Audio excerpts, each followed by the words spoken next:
I think you have a line in there where you say something like, the war will be fought on the internet and there will be less genocide, you believe?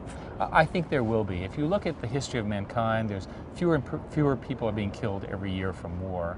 And I think that the nature of the internet, the fact that people see what's happening, you can get you can see the evil guy getting his troops organized. It's also going to be harder to be a rebel leader because you start with no followers and you have to convince everyone that you're a huge movement. And then you look it up on Wikipedia and you say the guy's only got 3 followers, you're not going to follow him.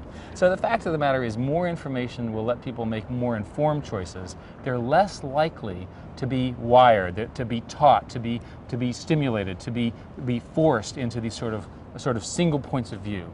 A little bit of doubt is a good thing for a citizen.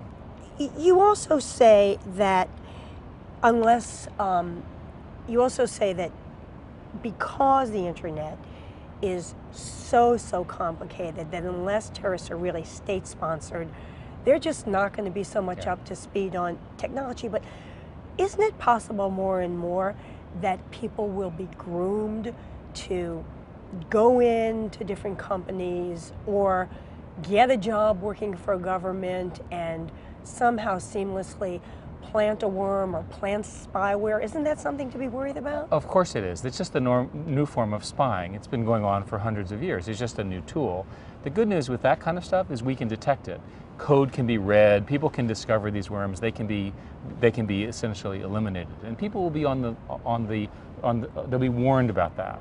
To me, governments are going to continue to do what they've always done, which is spy, worry about other countries. That's not going to go away.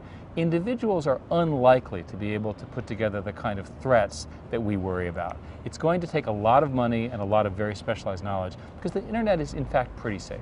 In your book, you say there's really a danger here that we're giving up too much privacy, allowing too much surveillance, allowing the internet to be used maybe the way we don't want it to by our own government in order to protect against terrorism and acts by other governments. I do, and I believe it's a slippery slope. So again, the unintended consequences of a good policy can restrict the freedoms of the well-meaning, the legal citizen. And that's a balance. And each country, what I've learned, will solve this problem in a different way. In the US, it'll be much more libertarian. In Europe, it'll be much more state-sponsored. So for example, looking at London and the cameras that everybody is under.